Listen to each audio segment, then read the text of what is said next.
Hi friends, welcome to our channel. Hollywood star డైరెక్టర్లలో అట్లీ కూడా ఒకరు.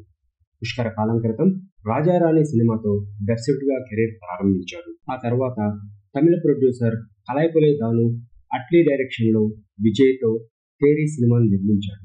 ఇది చక్కని విజయాన్ని అందుకుంది. తెలుగులో పోలీసోడు పేరుతో డబ్ అయింది. దీన్నే ఇప్పుడు పలు మార్పులు చేర్పులు చేసి ఉస్తాద్ భగత్ సింగ్ గా పవన్ కళ్యాణ్, హరీష్ శంకర్ తెరకెక్కిస్తున్నారు. తేరీ తర్వాత అట్లీ విజయ్తో మెర్సిల్, బిగిల్ చిత్రాలను రూపొందించి తమ ఇద్దరి కాంబినేషన్లో హ్యాట్రిక్ సాధించాడు.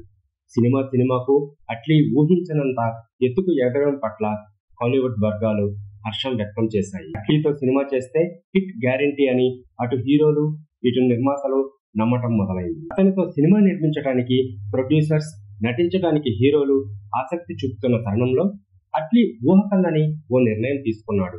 తక్కువ బాలీవుడ్కు వెళ్లి షారుఖ్ ఖాన్తో జవాన్ మూవీని తెరకెక్కించాడు. జవాన్ మూవీ ఉత్తరాదిన అఖండ విజయం అందుకుంది. అట్లీని 1000 కోట్ల సినిమాల దర్శకుడిగా నిలబెట్టింది. ఇది బాలీవుడ్ వర్గాలకు ఆగ్రహం తెప్పించిందని తెలుస్తోంది.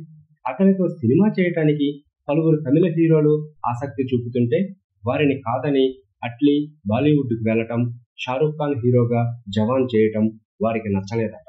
ఇక జవాన్ సక్సెస్ తర్వాత అయినా అట్లీ తమిళ హీరోతో తమిళ చిత్రం చేస్తాడని భావిస్తుంటే వారిని కాదని ఇప్పుడు అట్లీ అల్లు అర్జున్తో మూవీని మొదలుపెట్టాడు.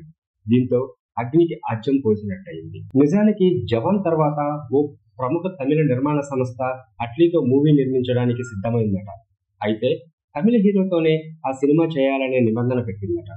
ఎప్పుడైతే పుష్ప 2 గ్రాండ్ విక్టరీ తర్వాత అట్లీ అల్లు అర్జున్తో మూవీ ప్లాన్ చేశాడో సదరు నిర్మాణ సంస్థ ప్రాజెక్ట్ నుంచి తప్పుకుందట. అయితే 2 ఏళ్లుగా ఈ ప్రాజెక్టు మీద వర్క్ చేస్తున్న అట్లీ వెనకడు వేయకుండా సన్ పిక్చర్స్ కి కథను వినిపించాడని, వాళ్ళు అల్లు అర్జున్తో సినిమా చేయడానికి గోహెడ్ చెప్పారని తెలుస్తుంది. ఏదో రకంగా అట్లీపై ఒత్తిడి తెచ్చి అతనితో తమిళ హీరోతోనే తమిళంలోనే సినిమా చేయడానికి అక్కడ కొన్ని శక్తులు గట్టిగా ప్రయత్నిస్తున్నాయని వార్తలు వస్తున్నాయి. వాటికి వెరవకుండా అట్లీ బన్నీతో చేతులు కలపటాన్ని వారు సహించటం లేదట. ప్రస్తుతం Allu Arjun Atlee project grand success అయితే కొందరు బాలీవుడ్ నిర్మాతలకు కంటి మీద కునుకు లేకుండా తయారవుతుంది.